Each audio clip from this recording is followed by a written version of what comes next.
Hello, welcome, good morning, नमस्कार, सुप्रभात। स्वागत है आप सभी मित्रों का आपके अपने channel learning is pure success पर। और हम आपके समक्ष एक बार फिर प्रस्तुत हुए हैं आज की करंट अफेयर क्लास लेकर के। तो आप सभी से अनुरोध है, आप ज़्यादा से संख्या में क्लास से जुड़ जाइए, क्लास को लाइक कीजिए, शेयर कीजिए। तो चलिए प्रारंभ करते हैं आज का अपना सेशन। उससे पहले आज का मोटिवेशनल कोट कि हर बहाना किनारे रख दीजिए और इस बात को याद रखिए कि हाँ, मैं कर सकता हूँ। हर बहाना किनारे रख दीजिए और इस बात को याद रखिए कि हाँ, मैं कर सकता हूँ, कर सकती हूँ। बस इन्हीं उम्मीदों के साथ चलते हैं, आज का सेशन प्रारंभ करते हैं। तो आइए जुड़ जाइए क्लास से जल्दी आप सभी लोग। तो आज का हमारा पहला प्रश्न है कि हाल ही में नाबार्ड का अध्यक्ष किसे नियुक्त किया गया है। हाल ही में नाबार्ड का अध्यक्ष किसे नियुक्त किया गया है। आपका ऑप्शन ए है, option A K V. Saji, option B Pradeep Kumar, option C doctor Surya Kumar और ऑप्शन डी मनोज राज। तो जल्दी से आपका आंसर दीजिए। देखिए, ये साहब हैं जिनको अभी हाल ही में नाबार्ड का अध्यक्ष नियुक्त किया गया है। राष्ट्रीय कृषि और ग्रामीण विकास बैंक, इसकी फुल फॉर्म क्या होती है? नाबार्ड। नाबार्ड, NABARD, नाबार्ड। नाबार्ड की फुल फॉर्म क्या होती है? हिंदी में इसको राष्ट्रीय कृषि और ग्रामीण विकास बैंक के नाम से जाना जाता है और इंग्लिश में इसको national bank for agriculture and rural development NABARD के नाम से जाना जाता है। तो नाबार्ड की स्थापना कब हुई थी? नाबार्ड की स्थापना हुई थी 12 जुलाई 1982 को। 1900 एक्ट के तहत एक संवैधानिक निकाय है यह। और यह किस समिति की सिफारिश पर की गई थी इसकी स्थापना? तो शिव रमन समिति की सिफारिश पर इसकी स्थापना की गई थी। तो इसका उद्देश्य क्या है? इसका उद्देश्य है कृषि को बढ़ावा देने हेतु लघु उद्योगों को विकसित करने में लोन प्रदान करना है। क्या करता है? कृषि को बढ़ावा देता है और लघु उद्योगों को विकसित करने के लिए उनको लोन प्रदान करता है। आगे पूरे प्रदेश में नाबार्ड के कितने 28 क्षेत्रीय कार्यालय हैं और 6 उप कार्यालय हैं। क्या है? 6 उप क्षेत्रीय कार्यालय हैं। 6 उप कार्यालय हैं इसके। ये क्षेत्रीय नहीं है, 6 उप क्षेत्रीय कार्यालय हैं इसके। आगे इसका मुख्यालय कहाँ है? मुंबई, महाराष्ट्र में है। और इसके प्रथम जो अध्यक्ष थे वो कौन थी? रंजना कुमार थी। गोविंद चिंतालू इनसे पहले, जो अभी ये साहब नियुक्त हुए हैं, इनसे पहले गोविंद चिंतालू जो है नाबार्ड के अध्यक्ष थे।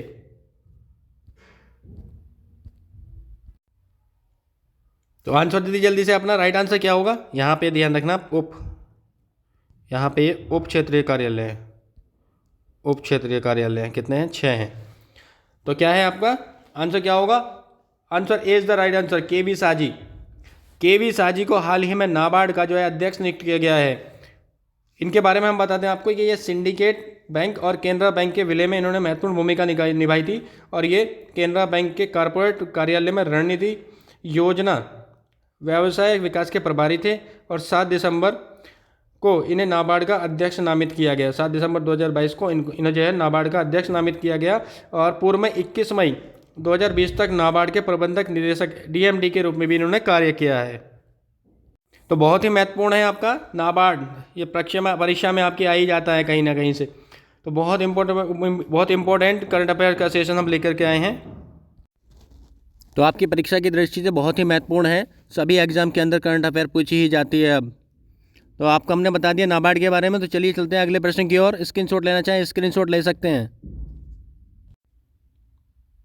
अगला प्रश्न है हमारा, हाल ही में प्रधानमंत्री राष्ट्रीय शिक्षता मेला कब आयोजित किया गया? ऑप्शन ए 1 दिसंबर, ऑप्शन नंबर बी 2 दिसंबर, ऑप्शन नंबर सी 5 दिसंबर।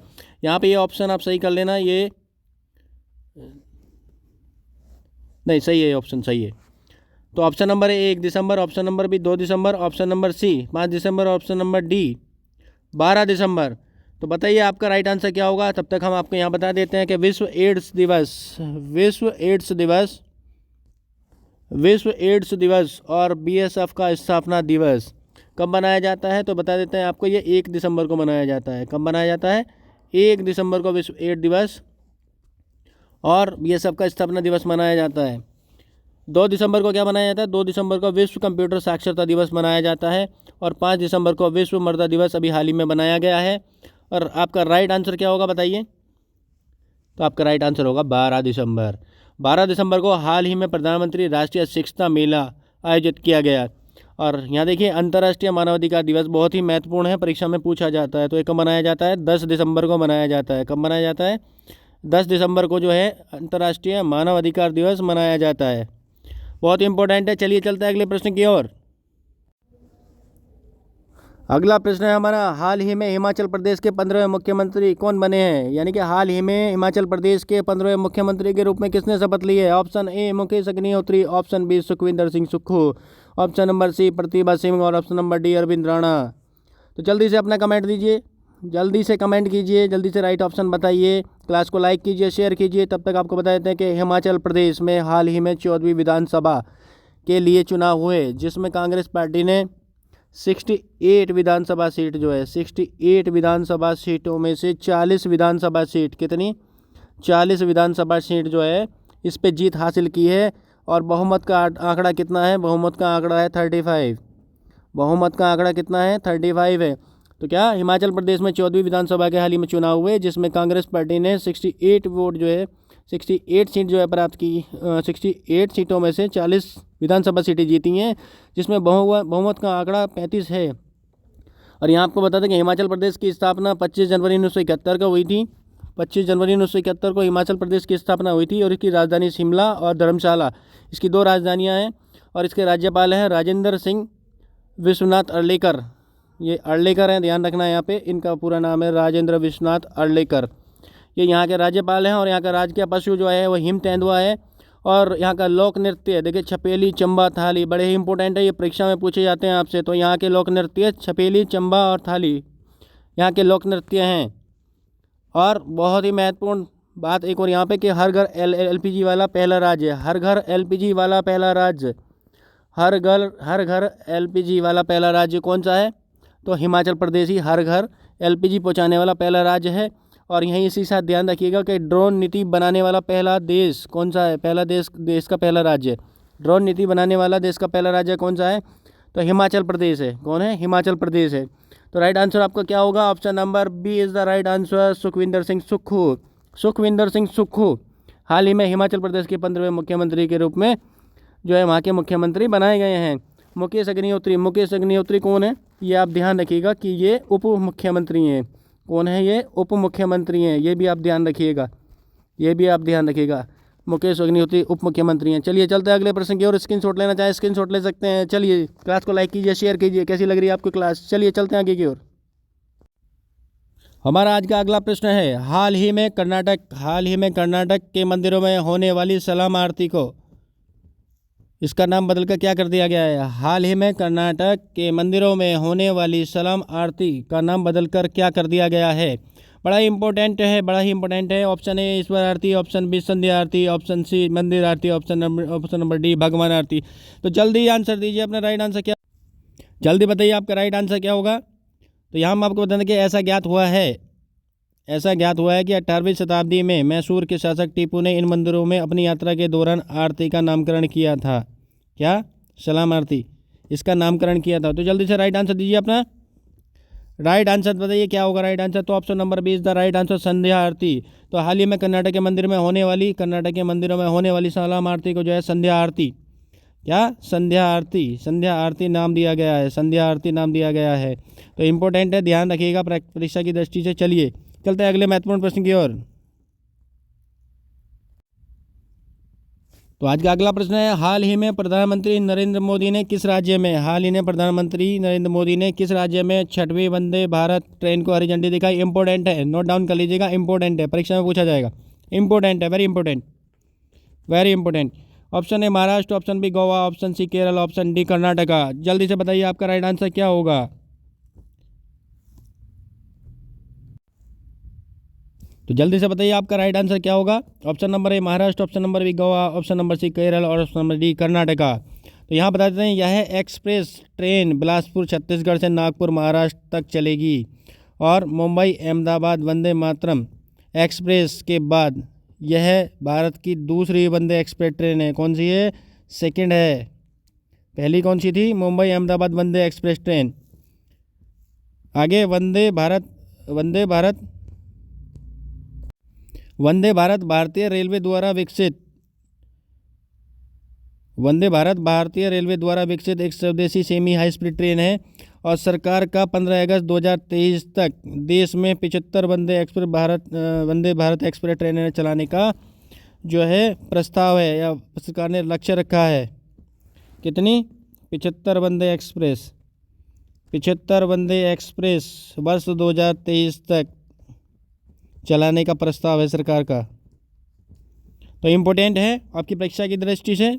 चलिए चलते हैं अगले प्रश्न पर। स्क्रीनशॉट लेना चाहे स्क्रीनशॉट ले सकते हैं, आप सभी लोग स्क्रीनशॉट ले सकते हैं। राइट आंसर बताइए। राइट आंसर नहीं बताया अभी, तो right answer A right answer is a, Maharashtra. क्या? महाराष्ट्र। तो हाल ही में प्रधानमंत्री नरेंद्र मोदी ने महाराष्ट्र से छठी वंदे एक्सप्रेस ट्रेन को हरी झंडी दिखाई। चलिए चलते हैं अगले प्रश्न की ओर। हमारा अगला प्रश्न है, हाल ही में दुनिया की सबसे मजबूत पासपोर्ट सूची में भारत की रैंक क्या है? दुनिया के सबसे मजबूत पासपोर्ट सूची में भारत की रैंक क्या है? भारत की रैंक, जी हाँ, भारत की रैंक क्या है बताइए। आपकी परीक्षा में भारत की रैंक ही अधिकतर पूछी जाती है। Option A 87, option number B 88, option number C 90, option number D 95। तो यहाँ आपको बता देते हैं कि दुनिया की सबसे मजबूत पासपोर्ट सूची में यूएई पहले स्थान पर है। क्या? यूएई पहले स्थान पर है। ध्यान रखिएगा, परीक्षा में आपके पूछा जाता है। यूएई पहले स्थान पर है और अफगानिस्तान जो है वो अंतिम स्थान पर रहा है, जबकि पाकिस्तान 94वें स्थान पे है और जापान 24वें स्थान पे है। यूएई के बाद Germany, Sweden, Finland, Luxembourg, Spain, France का स्थान है।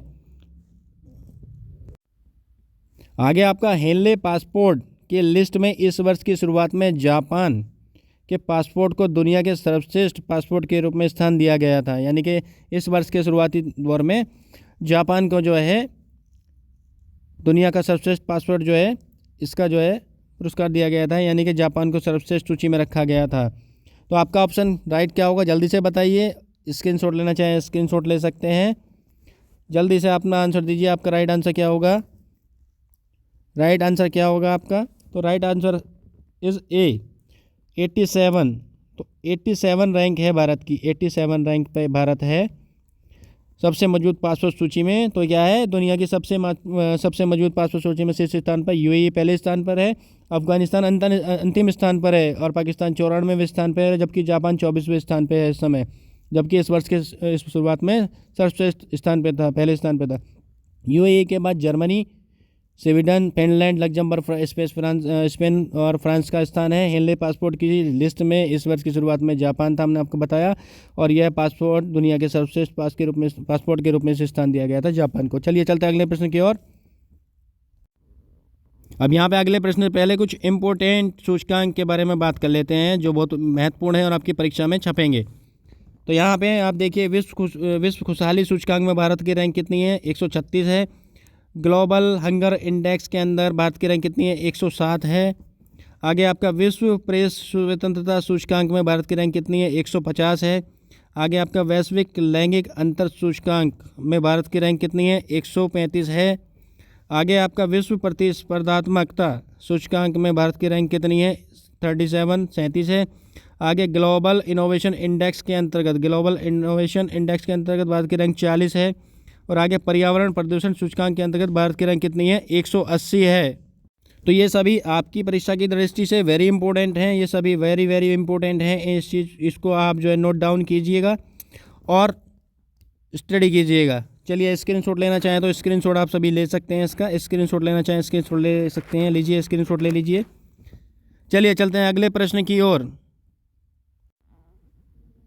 हमारा आज का अगला प्रश्न है मानव अधिकार दिवस। मानव अधिकार दिवस कब मनाया जाता है? बड़ा ही इंपॉर्टेंट है, लगभग सभी परीक्षाओं में ये बेसिक सा प्रश्न आ जाता है।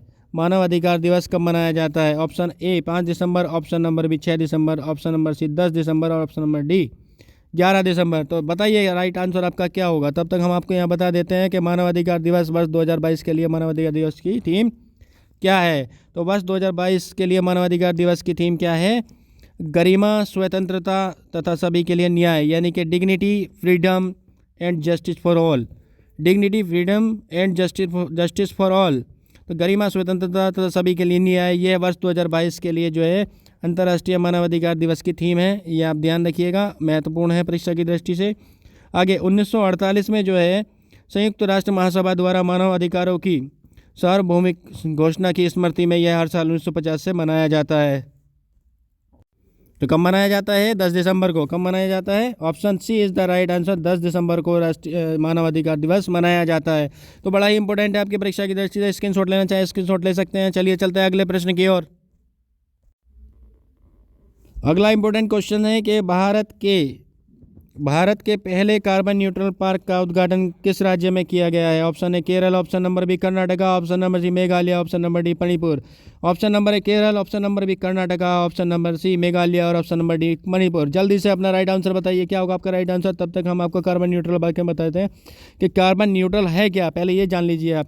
तो क्या है कार्बन न्यूट्रलिटी जो है ये, या नेट जीरो कार्बन जो है, उत्सर्जन का जो तात्पर्य है वो कि जितनी कार्बन डाइऑक्साइड उत्सर्जित की जाएगी उतनी ही कार्बन डाइऑक्साइड वातावरण से हटाई जाएगी, यानी कि जितनी उत्सर्जित की जा रही है, बनाई जा रही है, उतनी खत्म करनी है। यह भारत का पहला कार्बन न्यूट्रल पार्क है। ध्यान रखिए, इंपॉर्टेंट है, पहला भारत का neutral park carbon neutral park है।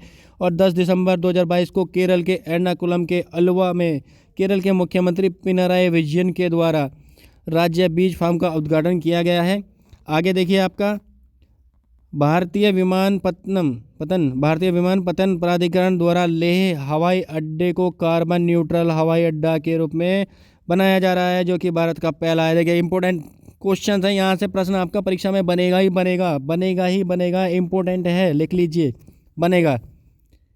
आगे आपका सोलर पीवी प्लांट के साथ हाइब्रिडेशन में जियोथर्मल सिस्टम नए एयरपोर्ट टर्मिनल बिल्डिंग में हीटिंग और कूलिंग के उद्देश्य के लिए प्रदान किया जाएगा। यह अब यह है केरल के वर्तमान राज्यपाल कौन है? केरल के वर्तमान राज्यपाल आरिफ मोहम्मद खान है। कौन है? आरिफ मोहम्मद खान केरल के वर्तमान राज्य मंत्री हैं। और यहाँ पे ध्यान रखिएगा, एराविकुलम राष्ट्रीय उद्यान, पेरियार राष्ट्रीय उद्यान, साइलेंट वैली राष्ट्रीय उद्यान, अनाईमुडी राष्ट्रीय उद्यान, ये कहाँ पे? यहाँ पे आपके केरल में। और ये बहुत ही महत्वपूर्ण है। और ये भारत का क्या है? पहला साक्षर राज्य है। कौन? केरल। तो आपका राइट ऑप्शन होगा ऑप्शन नंबर ए। राइट ऑप्शन होगा ऑप्शन नंबर ए, केरल में। कहाँ पे? केरल में। भारत के पहले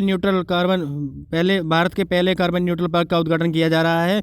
और यहाँ हमने बताया कि यह जो भारत का पहला कार्बन न्यूट्रल जो फार्म है, और 10 दिसंबर 2022 को केरल के एर्नाकुलम के अलवा में केरल के मुख्यमंत्री पिनाराई विजयन हैं, इनके द्वारा जो राज्य बीज फार्म का उद्घाटन किया गया है। और आगे हमने आपको बताया कि भारत का पहला कार्बन न्यूट्रल हवाई अड्डा कहाँ पे बन रहा है? तो ये लेह में बन रहा है। कहाँ बन रहा है? लेह में बन रहा है। इंपॉर्टेंट है, लेह में बन रहा है।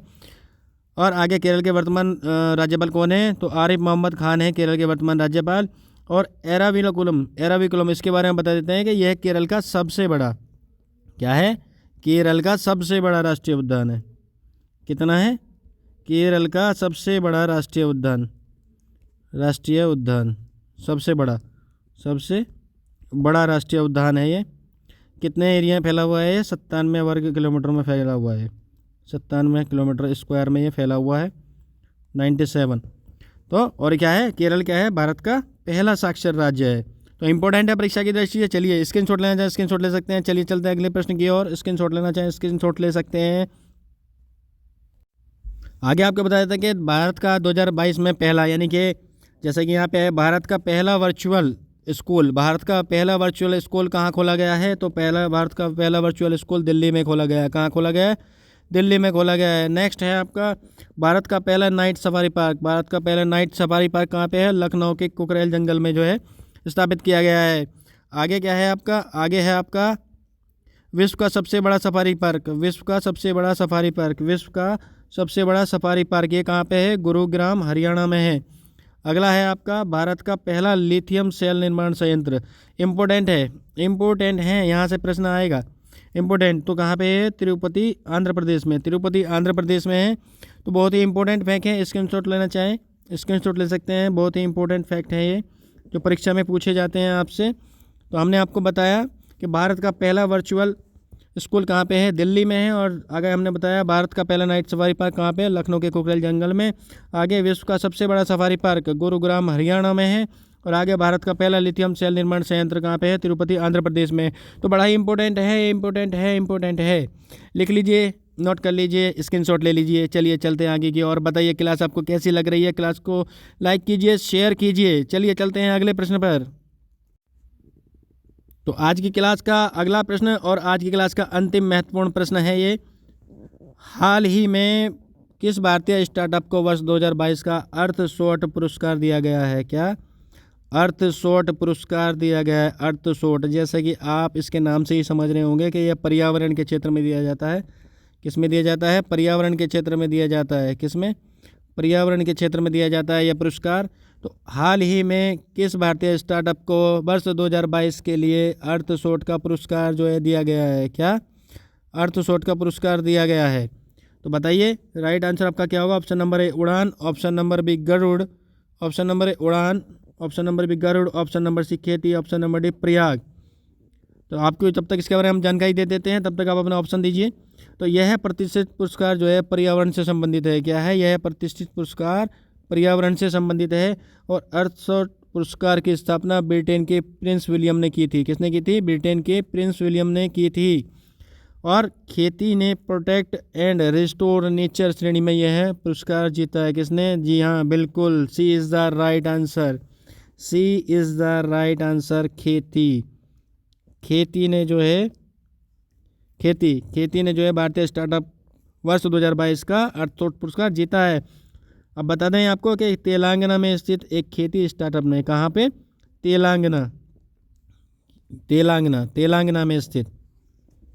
तेलंगाना में स्थित कहाँ है ये? तेलंगाना। यहाँ पे जो है ये एक खेती स्टार्टअप है जिसने पुरस्कार जीता है। और इस पुरस्कार की राशि कितना है? 1 मिलियन पाउंड है। 1 मिलियन पाउंड इस पुरस्कार की राशि है। और इसको इको पुरस्कार के नाम से भी जाना जाता है। तो बड़ा ही महत्वपूर्ण प्रश्न था। तो आपका राइट आंसर क्या होगा? Option number C is the right answer. खेती को जो है भारतीय स्टार्टअप वर्ष 2022 का पुरस्कार दिया गया है। तो यहीं पे हम आज की क्लास का समापन करते हैं और मिलते हैं जल्द ही आपसे अगली क्लास के अंतर्गत ऐसे ही करंट अफेयर्स की महत्वपूर्ण श्रृंखला लेकर के। तो तब तक आप सभी लोग हमारी क्लास को शेयर कीजिए, कमेंट कीजिए और लाइक कीजिए। बताइए आपको कैसे लगी आज की क्लास। कल फिर हम आपको जो है ऐसी ही क्लास लेकर के इसके साथ प्रस्तुत होंगे। तो चलिए, तब तक के लिए जय हिंद, वंदे मातरम, धन्यवाद।